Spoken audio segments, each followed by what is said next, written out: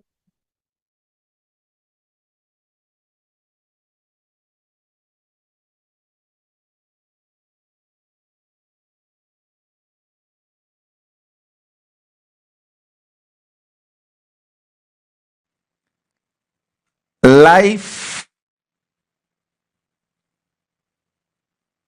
with Guru is neither difficult nor easy. It is simple. That's all. Listen, it's neither difficult nor easy. It is simple. Over.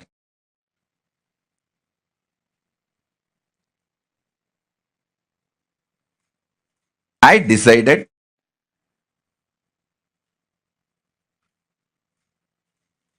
consciously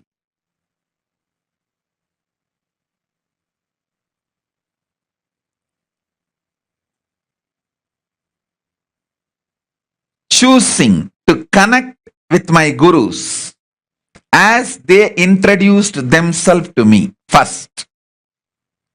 Second, no question of negotiating simply listen to Guru Vak and execute. That's all. No question of, oh, can I do that? Can I do this? Can I go in this way? Can I ask for another option? Can I ask for another option?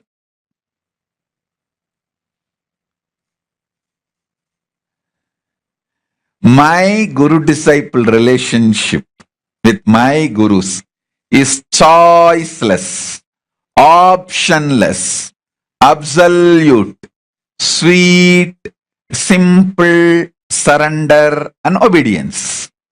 That's it. And it's neither difficult nor easy. And it is simple. Because I chose it and I decided to live it.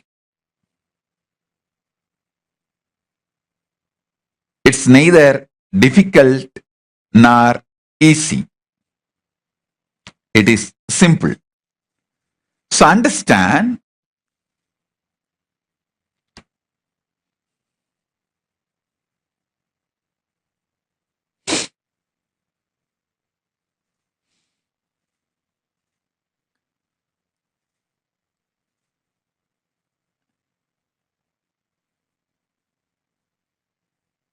I realized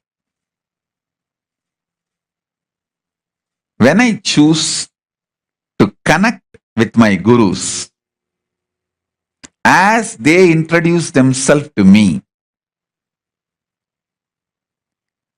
I inherited all their state, space, powers, being, superconsciousness, Kailasa, everything, said, unsaid, everything theirs, I inherited, and it started manifesting in me.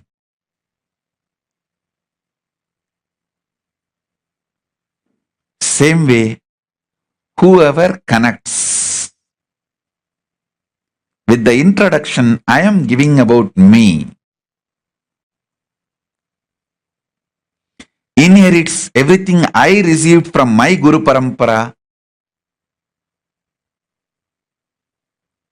from me, and it starts manifesting in you all also.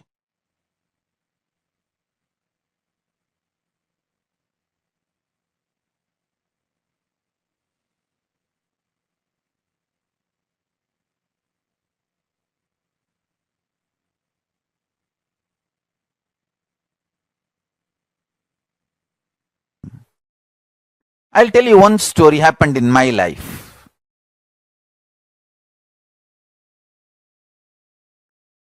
I was supposed to learn the levitation. This really happened. Very intense training need to be given. Understand one thing. All great things are achieved by great training.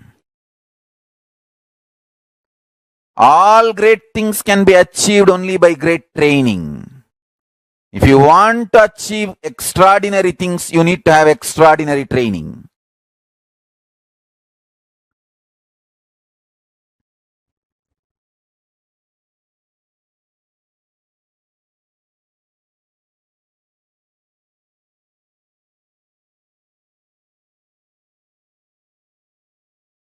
My Guru, Raghupati Yogi, he was supposed to train me for levitation. He gave a certain technique and pranayama and asked me to practice it intensely. And then he brought a weighing machine, weighing scale, and made me sit on it. I have to show that 5 kg weight is reduced. Only then he will leave me from the weighing machine. He tried to actually get a standing weighing machine, which used to be in the rice mandis, which they use for weighing the rice bags.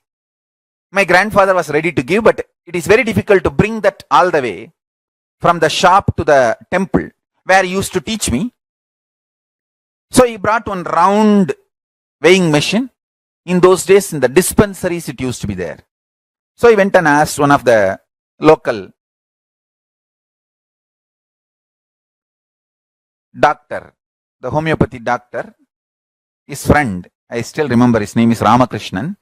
He used to have his small dispensary clinic in Thirumanjana Gopura Street. He went to his dispensary and brought that weighing machine and made me sit on that. I was supposed to reduce 5 kg by doing that technique and pranayama. He initiated me and he is sitting. Only then he will relieve me from the weighing machine. I sat and started doing. Almost it became 3 hours. 3 hours. And nothing is happening. Neither the needle is moving, nor the weight is reducing. And he is sitting in a corner and leaning on the pillar, the stone pillar of the temple, and cleaning his teeth. Hey, solra, achada. He is telling in Tamil, tell me whether weight reduced. The needle has to come show that 5 kg reduction. I looked up the needle and said, Illa tata, means grandfather. That's the way I address sometime. I said, nothing is happening. And it became 4 hours. And he is sitting there. Again, same scene, cleaning the teeth with a small toothpick. Dai, enada? I just lifted my little finger and showed tata. It means I have to rush for restroom, urine. In school, we are taught not to tell verbally, we just have to show the finger. And the little finger means the urine. And this old man is acting as if he doesn't hear. His ears are not listening or hearing what I am saying. He is acting as if he is in samadhi and slowly cleaning the teeth. And I can describe the whole scene. He is sitting in one corner leaning on the pillar and cleaning the teeth, just shaking the head. He is not even opening the mouth and telling, you can't go. He is just shaking the head. And Muruga, Subramanya is there in the front. Actually, the beautiful deity, Subramanya, is there in the Tirthike Mandapam where he used to train me. And that's a unique deity where Subramanya will be keeping his leg on the peacock and standing. Beautiful deity. I am looking at the deity and looking at him and said, I can neither miss Guruwak nor do one there and disrespect the deity. And I am putting my hand on the dhoti and holding. Tata. And he is very cool and cleaning the teeth and just moving the head this side and that side. He is not even telling don't go. He is not opening eyes. He is not opening mouth. He is just moving the head this side and that side. Finally, I looked at Muruga. Muruga, I should neither break the Guruwak nor disrespect your sacred space. Please save me. And I was putting my hand on the dhoti and trying to hold. I just lifted my hand with this deep prayer to Muruga and decided, let me do the pranayama.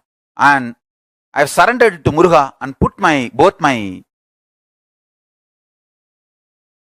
fingers, thumb on the both the nostrils and held the kumbhaka, the technique properly, deeply, just body lifted. That moment when I said Muruha, just body lifted, not just 5 kg. The machine became 0. Understand? I tell you, this really happened, and we have at least 3 eyewitnesses still alive. 3 eyewitnesses still alive. Raghupati Yogi's son and that flower vendor, flower garland maker for Paramashiva, Arunachaleshwara, who still used to sit there and make the garlands, is still alive and living in that same place in temple, Tiruvannamalai temple. I still remember this one incident. In Indian villages, they will give the donkey milk, Kaludappal, for a very strong voice, metallic voice, Vengala Kural. For that, they will rub the donkey's milk, Kaludappal, in the tongue. There is another one poison called Kallipal. If you give Kallipal to the kids, kids will die. There are some places where they want to get rid of their kids, they will give the Kallipal. Kallipal will kill the kids. These are the traditional poisons. Kallipal, Arali Veda. These are the traditional poisons. This Kaludappal is very healthy to make the voice very strong. When they were doing certain process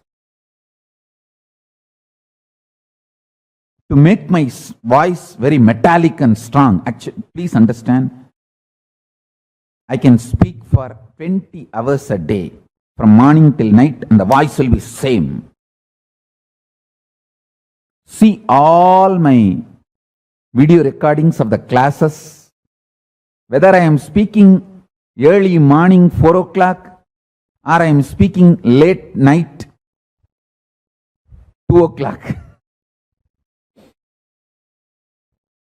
Continuously, it will be same, because it was done by them. They did it. My gurus have done it. So when my Guru Kuppamal, when she was applying that Kaludappal, she added some herbs and then started applying in my tongue. And Isaki Swami and Raghupati Yogi, both of them insisted that she adds certain poisonous herbs, like a Arali Veda and this Kallipal. She was asking why. Certain quantity, means very less quantity, processed, like in one copper needle, they applied the Arali Veda poison and the Kallipal and showed it in the fire, almost like a processing it, breaking its poisonous qualities, but adding it to the Kaludappal, that milk which was being given to me as a medicine. They were adding. Actually, Raghupati Yogi and Isaki Swami insisted that this gets added. So it used to be done every day. One best thing I received from Paramashiva is, I will never question my gurus. Not even 1 second I will think. See, in front of me only they talk to each other. கொஞ்சம் அரளி விதையை அரைச்சி கொஞ்சம் கள்ளிப்பாலையும் சேர்த்து அதையும் சேர்த்துடலாமா இதுல இந்த கழுதப்பால்ல. And I know அரளி விதை is a poison.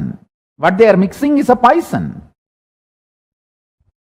I have heard it many times that people die when they are given arali veda, or when they are given the Kallipal. Neither I will have 1 second reluctance, nor I will ask for explanation, nothing. I will just stretch my tongue, I will be just sitting and waiting.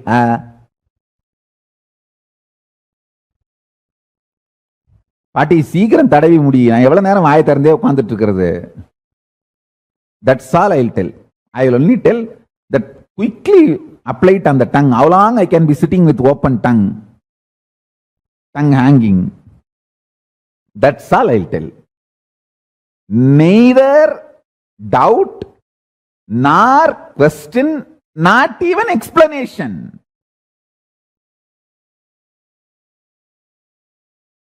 So slowly every day they will increase the dosage.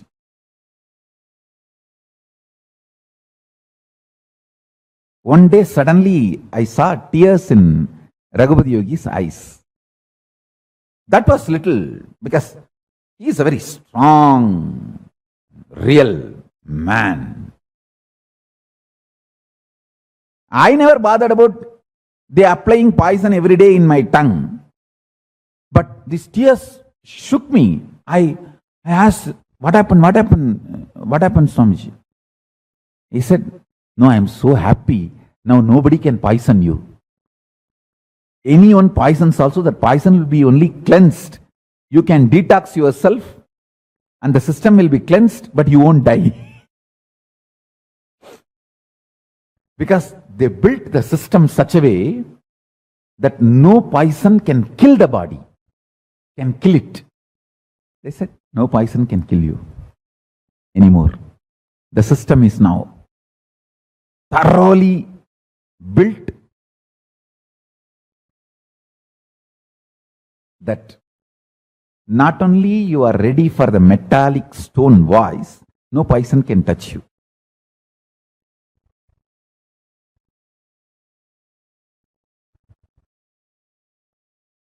I used to wonder why they have prepared me with so many layers of protection.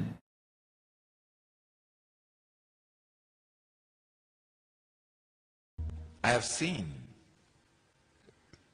great yogi like Raghupati Yogi doing dharana, not only on his body, expressing those powers of dharana through my body, just like that, casually.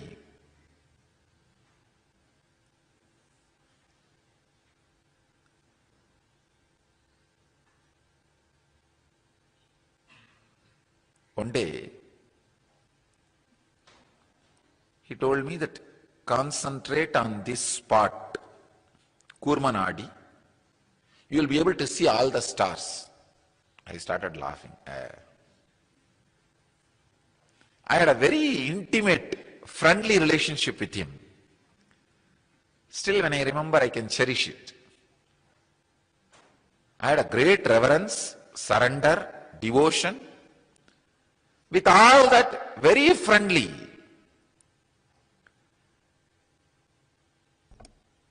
I can say one of the important ingredient was there in my relationship with him, which I cherish still now. I was never surprised or shocked by the extraordinary powers he expressed.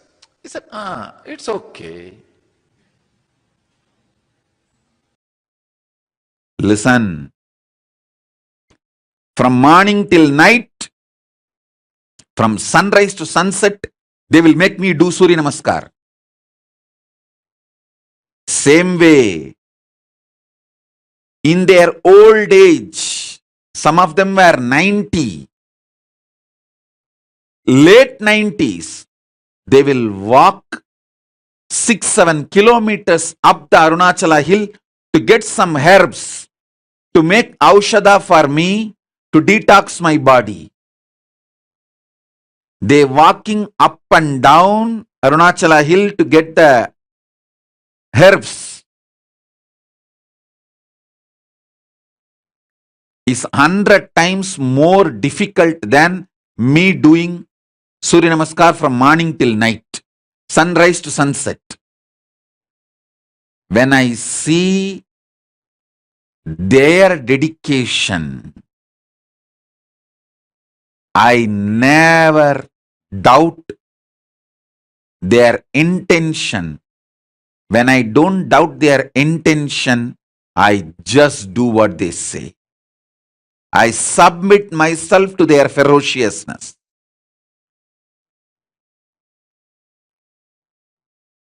It was such fortunate relationship. And fortunately, in those days, that the law of the land allowed kids to be brought up by gurus. There was no POXO.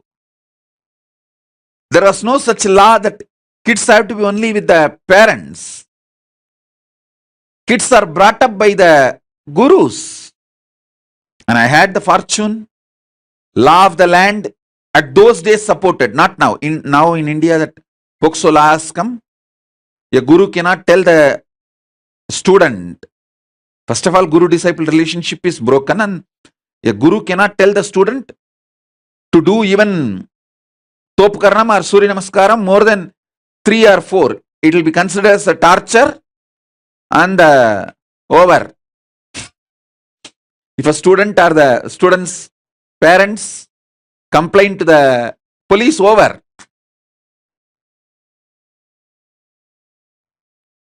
Fortunately, I had the time where there was no POXO, amazing gurus and amazing parents who pushed me back to my gurus.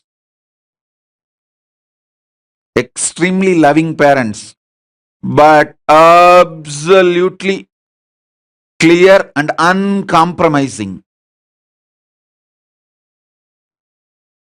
From sunrise to sunset, I would have done Surya Namaskar, which is roughly 11 hours. Tiruvannamalai, sunrise to sunset, usually 11 hours, because the sun setting will be little early because the sun sets behind the hill. So sunset will be little early. In Tiruvannamalai, it will be seen little early because the hill covers. So those days there is no question of following the watch. We have to follow the direction. If we can see the sun, then I have to start. If the sun is not seen anymore, then I have to stop. So sunrise to sunset, I would have done the Surya Namaskar. Literally, I will feel all my joints are separate and I am separate. My mother will tie the gunny bag, bits, to my knee, to my hands, everything. She knows how I will be feeling.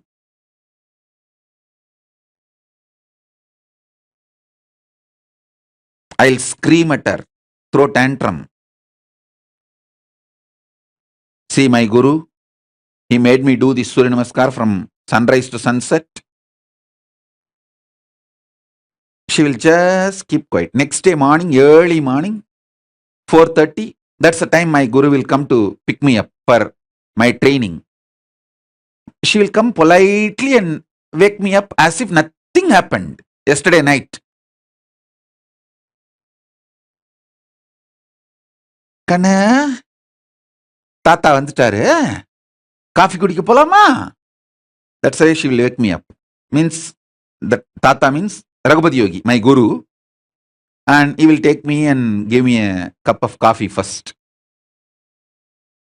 There was a hotel, Udupi Hotel, even now the hotel is there. That Udupi Hotel owner is the disciple of my guru, Raghupati Yogi. So he will take me there and we both will have a cup of coffee, then start our yoga classes to temple. She will act as if nothing happened.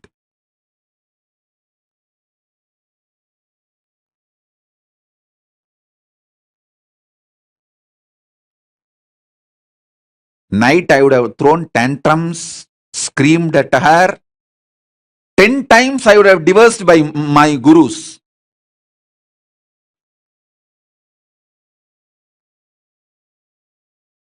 I would have used every known Tamil bad words to me, on my gurus, on my mother, on my father, on everyone. Next day morning, politely she will, Kanaya, Tata has come. Let's go for drinking coffee. She will not tell, let's go for the yoga. She will tell, wake up, let's go for the drinking coffee. As if he's going to give me coffee and make me sleep again, rest again. No. Coffee means over. Then I have to start again. From sunrise to sunset. I'll tell sometime, oh son, why are you coming?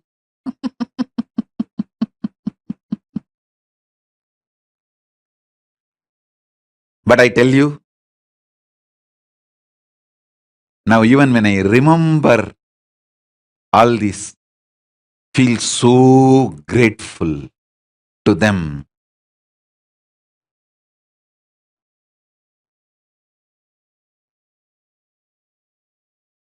Fortunately, at those days, law, society, ecosystem, above all, my parents, all were supportive.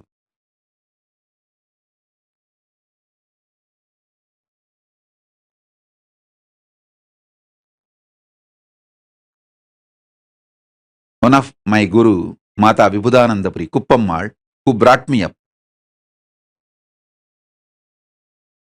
the main few people who collectively took the responsibility of me and worked almost 24/7 for me is Isakki Swami, Mata Vibhudanandapuri, Kuppammal, Yogi Yoganandapuri, Raghupati Yogi, Narayana Swami Tata, Tottakkara Tata, that's a nickname, Narayana Swami Pillai.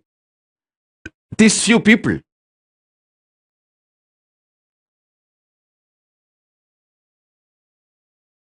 Kuppammal will, in her old age, ripe old age, she will climb the hill, Arunachala hill, with just one walking stick to collect herbs to make aushadha, to detox my body, and come back. When she comes back, I have seen thorns in her leg bleeding. But not only she will not complain, next day after feet are healed, after 2 or 3 days again she will go for next trip to collect the next set of herbs.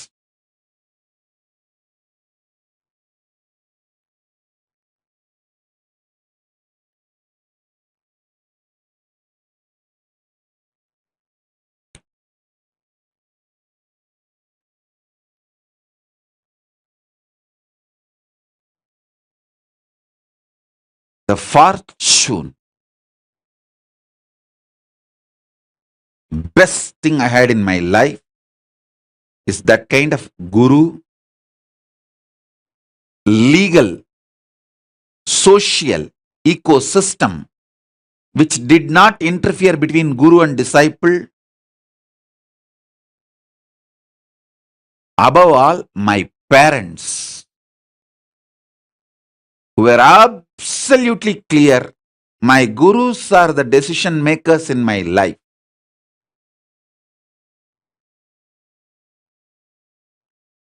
Every time I remember their sacrifice, tyaga,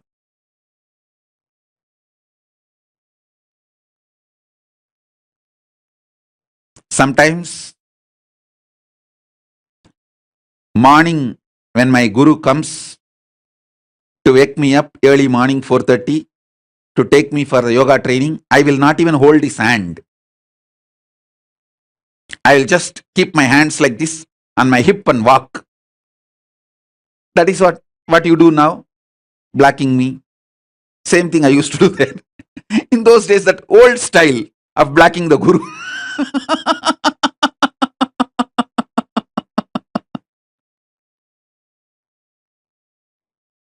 Now in the modern day, the kids black in the Facebook and kids black in the social media. That is modern day way of blacking. The olden days way of blacking is, I will not give my hands, my fingers for my guru to hold. He will hold and walk usually, because the early morning while you walk in the Tirunamai streets, there will be stray dogs which will bark, and so he is overprotective of me, so he will hold my hand and walk. I will not give my hand for him to hold. I'll keep it in my hip to show that I am angry. And it is a torture. He is too demanding. So at that time, he will walk behind me, making sure I am safe.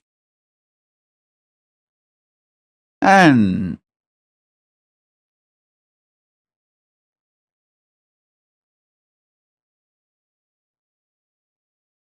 I have seen their tyaga. I have seen their sacrifice. I have seen their love. I have seen how they poured their life into me. I tell you,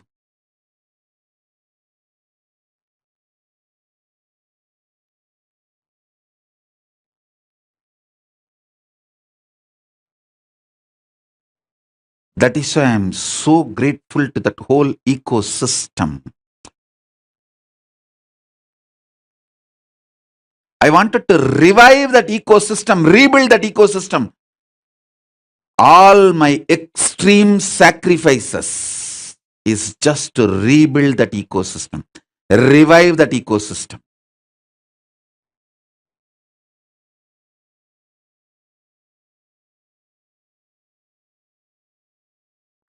Ishvara Tattva is the space where you and me meet. You and Paramashiva meet. So listen. You need to have introduction about tapas. Tapas means not just breaking restrictive patterns, not just breaking restricting mental setup, not just breaking restricting logic, but breaking the restricting consciousness itself.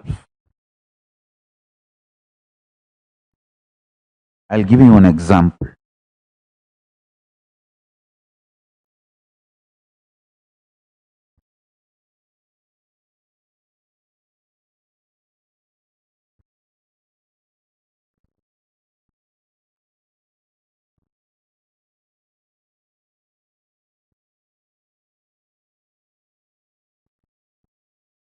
There was a discussion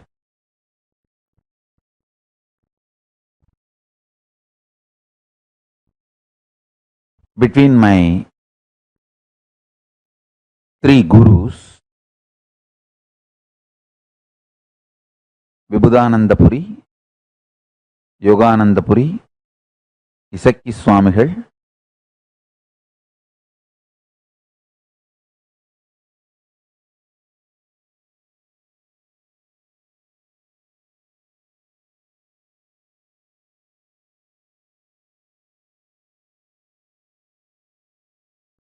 Usually they come to a conclusion, decision among all three of them.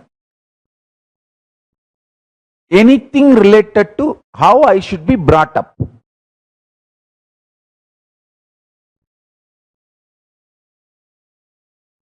What kind of a training should be given to me? What kind of a manifestation should be done?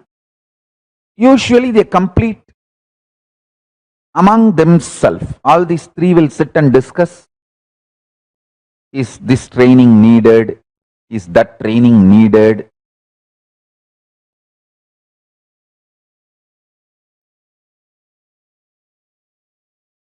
Then immediately my Guru, Vibhudanandapuri, she will go for getting aushadas needed.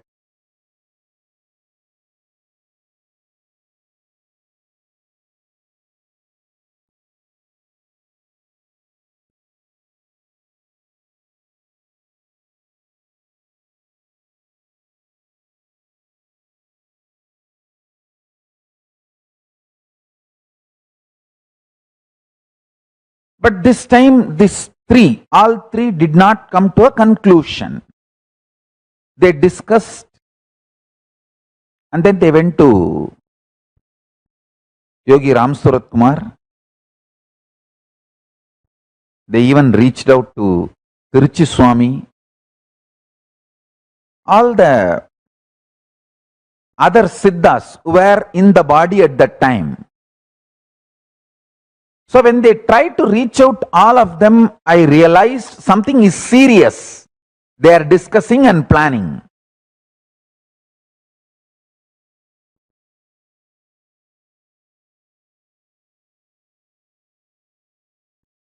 Whether to make me a brahmachari, celibate, just consciously, or they should work on my body also.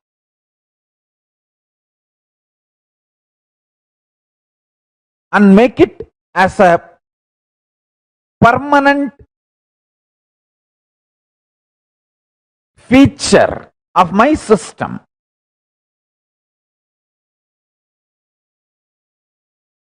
So the discussion went on. Because it is a major decision, they all want to have a second opinion.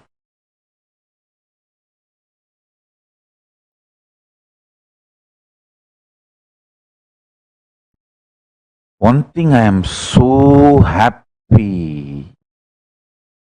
All decisions about my training, everything was taken only with a spiritual context and spiritual reasoning. Listen, let me just convey what I am trying to convey. Discussion was going on. It's fundamentally whether to use a special herb called Garuda Mooligai. I was doing research about it to show it to you all. I have a small video clip.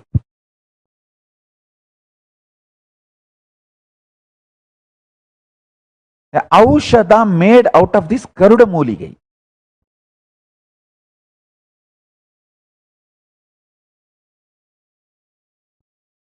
Need to be used. I'll show you that Garuda Mooligai. We are getting it. Listen to the story first. Then I'll show you that. This herb has to be connected and added with few more herbs. And one part should be made into a juice and I should be made to drink, and another one part should be put on my male organ. Kind of a mutation need to happen in my system physically, mentally, emotionally, psychologically, up to the DNA level. It's like a first preparing the mind for absolute brahmacharya, celibacy, then preparing the consciousness, then letting the consciousness enter into the body and making the superconscious mutation process. So in multi-level this need to be done. All my gurus did not have any doubt when it came to what should be done consciously, what should be done mentally, what should be done psychologically, what should be done emotionally. But what should be done physically when it came to the body, They all had a discussion because they want to give the best to me. Then all the three, Vibhudanandapuri, Yoganandapuri and Isaki Swamigal went to Annamalai Swami and discussed. Very rarely I have seen Isaki Swami by himself going to meet, but he himself came and met Annamalai Swami. Then all three, Isaki Swami, Kumar, Vibhudanandapuri, all three went to Ram Surat Kumar, Yogi Ram Surat Kumar also. They reached out to Hamsanandapuri, who used to stay in Kashi, who is my sannyasa guru and who gave sannyas initiation, to keep the Puri Sampradaya, Parampara, the Vedanta Dasanami Parampara. He was invited and through him the sannyas initiation was given, to keep the Vedanta Parampara, to keep the Siddhanta Sampradaya. The 230th Guru Maha Sannidhanam of Tondemandala Adinam gave the Acharya Abhishekam, all the Samaya Diksha, Vishesha Diksha, Nirvana Diksha, Acharya Abhishekam, and as per the Siddhanta Sampradaya, the Shaiva Sampradaya, Namsanandapuri did Viraja Homa and gave the Vedanta Sampradaya Sannyasa. So Amsanandapuri was invited and he came, and the way they were doing the discussions and planning, and Amsanandapuri from Kashi all the way coming, were preparing my system, doing the whole alchemy process for me to manifest this superconscious energy, especially the superconscious mutation. So finally they all came to conclusion they should go ahead and do even the physically what is needed for the superconscious mutation. Decision made. Then they reached out to Hamsanandapuri, who used to stay in Kashi at that time and in Manikarnika Ghat. And then Hamsanandapuri brought one of his associate, close associate, sannyasi. His name was Naga Baba. I tell you, this tapas my gurus did on my body, understand, it's not a small joke. They had so much love, dedication. They literally put their whole life on me. For example, the process needs certain items like Agaya Garuda Kirangu, a herb called Akasha Garuda herb.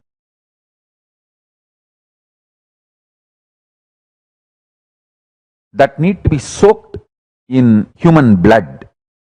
Means somebody has to cut the finger or something and give blood.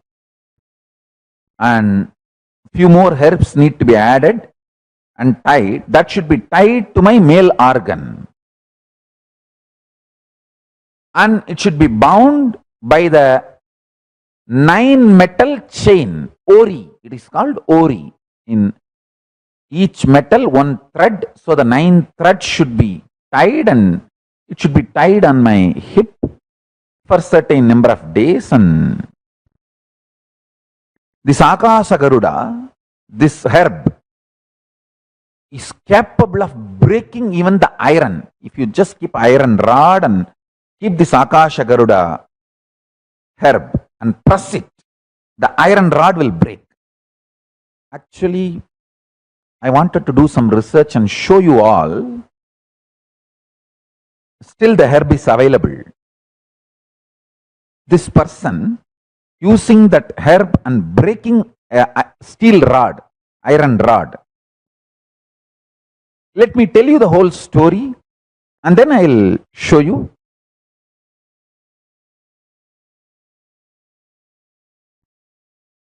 So that process needed for this herb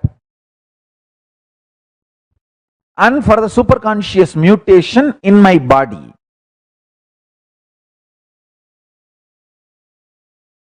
the herb need to be soaked in human blood, and then the other herbs need to be added to it and tied to my male organ, and then the ori, the 9 metal chain, need to be tied. There was no second thought. One of my guru, Yogananda Puri, he decided, I'll give the blood, come on, let's do it. And Vibhudananda Puri, she just brought all her gold jewelry, including her Mangal Sutra, which is too sacred for any woman. She was married, so she brought her Mangal Sutra, all jewels, to make that ori chain. Their extreme dedication, tapas,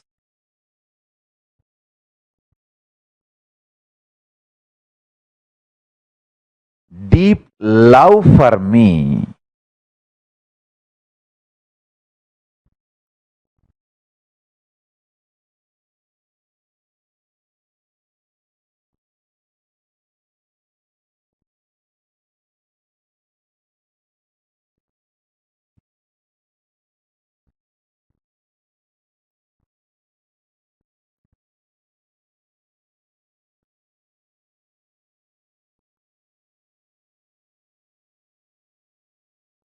I don't know how to put this in words.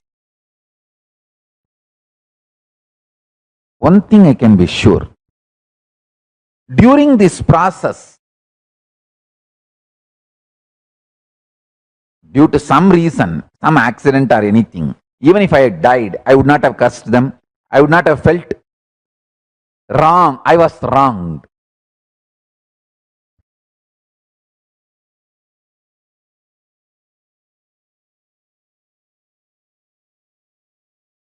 Because I was seeing their love for me, their ferocious dedication for me.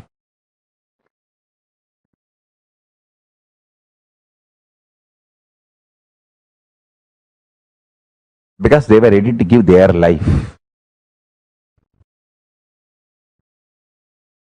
to do anything to make it happen. That is why I wanted this to be on record.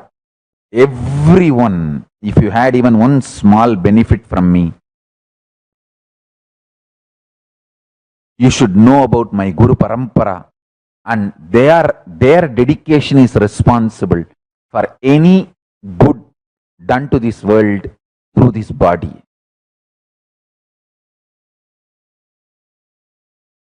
The whole credit goes to them.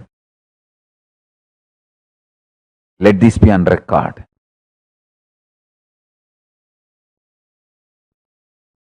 The Guru Parampara.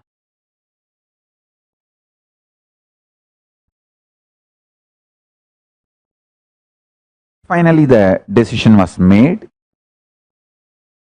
and they gathered all the persons who are experts in making this process happen. Naga sadhus are the experts in doing this physical process of superconscious mutation. Of course,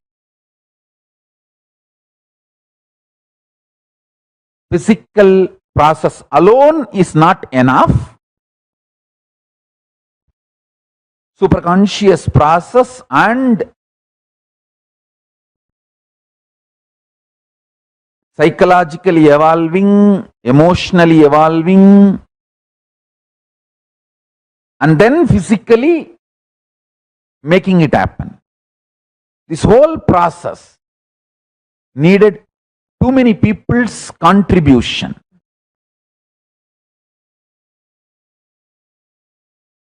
So finally the team, in those days there was no flight, there was only train. I don't know whether the flight was there, means the flying was that frequent inside India in those days. But I remember they came by train. They came to Chennai, and from Chennai they came to Tiruvannamalai. I was told that they came by train, and with all their small bags and everything, I can see that they came by train. And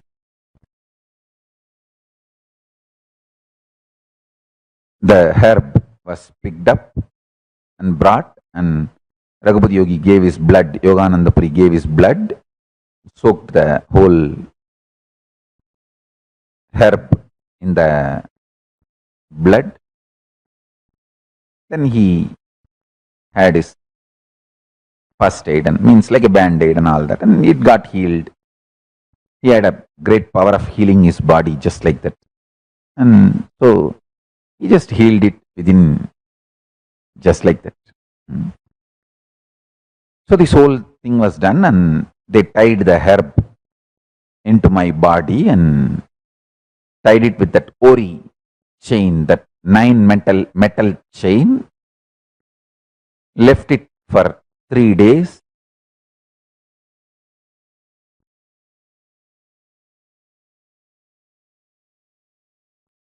And then all the other training, it's most powerful and most secret. I don't want to go into the details of the whole training. But if somebody is trained in this, how their body becomes, I can show you by one video. One sadhu who had this kind of training. See, listen. Whenever the sadhus have this kind of training, those sadhus are told by their gurus, whenever the guru successfully manifests this superconscious mutation process on the disciple is blessed and told to go and manifest this power. So one of the sadhu who successfully mastered this science, who went through this superconscious mutation process physically, was sent by his guru to pull my chariot in Kumbh Mela. We have the photograph and video record. I'll show you that. Please watch that. अपने सामान के साथ एक व्यक्ति को देखभाल के लिए अवश्य छोड़ें। जो श्रद्धालु घाटों पर स्नान कर रहे हैं, इन सभी श्रद्धालुओं से हमारा निवेदन है, कम समय में स्नान कर कर बाहर निकले, ताकि जो अन्य श्रद्धालु स्नान के लिए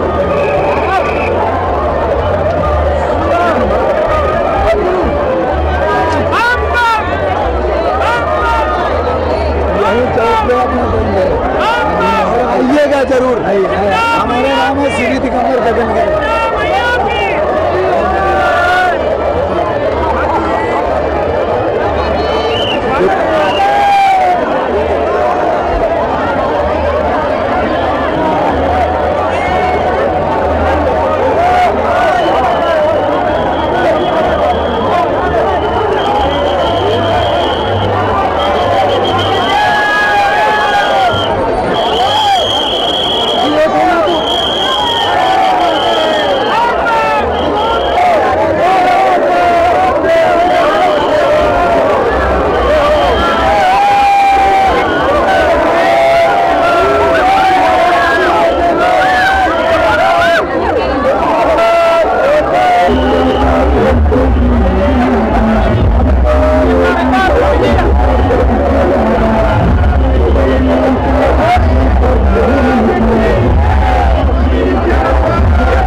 Understand this tapas principle.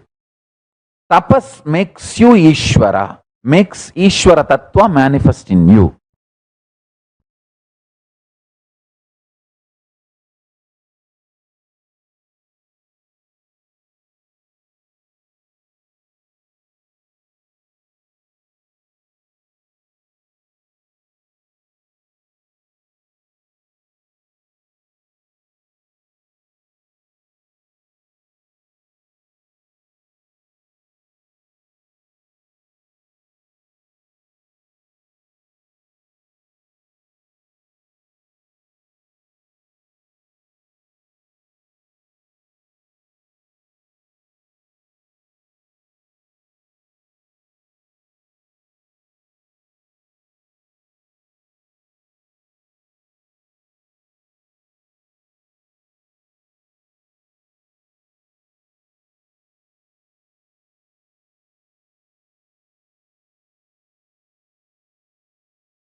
Now all of you are able to see us and hear us clearly.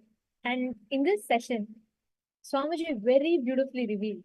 We all saw from Swamiji's own life how he related with his gurus. Paramashiva is called as a Mauni. You know why he is called as a Mauni? Mauni means the one who never speaks. Because Paramashiva, if Paramashiva never talks. Whatever he talks, he's like only until and unless it is very, very important, only then Paramashiva will reveal it. So every word of Paramashiva is precious. So Paramashiva, he reveals through the whole Guru Gita. He tells one important line. He reveals a sacred secret. Guru Gita is about Guru. In that, Paramashiva says, Naguro radhikam, Naguro radhikam, Naguro radhikam, Naguro radhikam.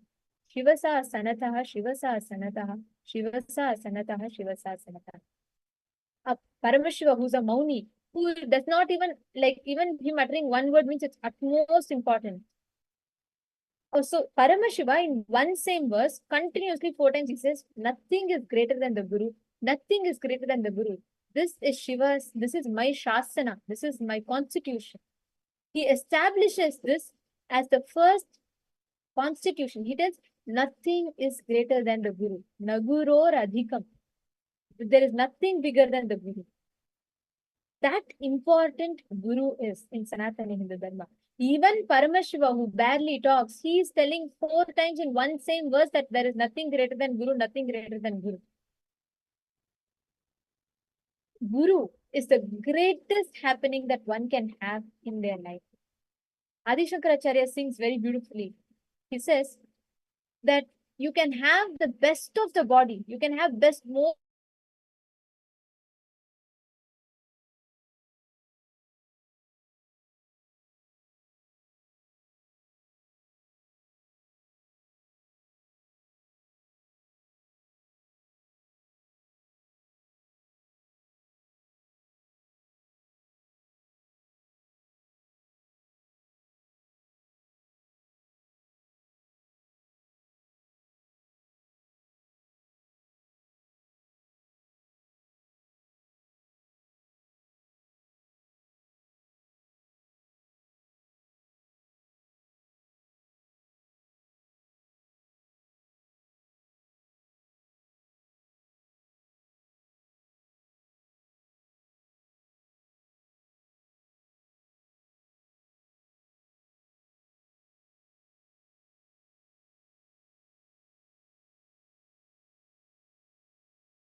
We once again apologize to all the participants for the technical glitch. I think all of you lost the video, or sorry, lost the audio for a few minutes.